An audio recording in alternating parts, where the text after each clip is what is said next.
Hello, good morning. Pag-usapan po natin yung occupational safety and health.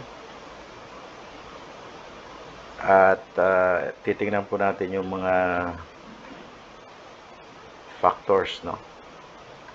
Factors such as halimbawa yung ating environmental factor, personal factors, job factors.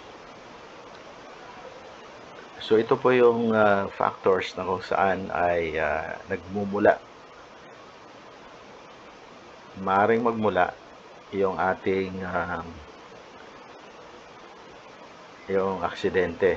So remember na dalawa po ang basic na pinagmumula ng aksidente, yung unsafe environment, unsafe act. Okay? Dalawa ang pinagmumulan, basic na pinagmumulan ng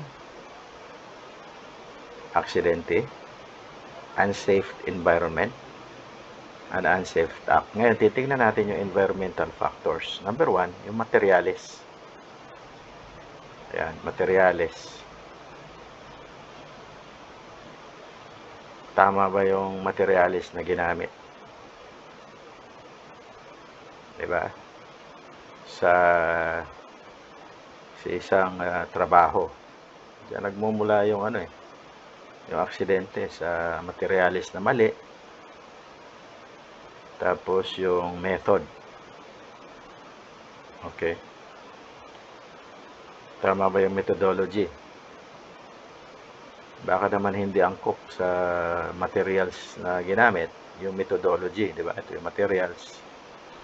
So ito yung environmental factors. Method is also environmental factors. Tapos yung machine. So another na pinagmumula ng aksidente, yung machine, di ba? Maraming na aksidente sa machine. Tinamaan ng tumalsik na galing sa machine na parts. Tapos caught in between nung kunyari mayroong gears, may parts ng machine na kung saan nakain ka, yung caught in between, no? Tapos yung job factors,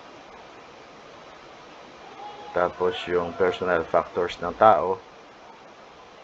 Okay, yan yung mga dapat nating i-analyze dito sa occupational safety and health na maaring maka-influensya o makasama sa tao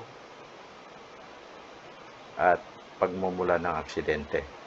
So diyan nakafocus ang ating analysis, no? Environmental factors, materials, method, machine, at saka yung job factors, at saka yung personal factors. So yun lang. Bye for now.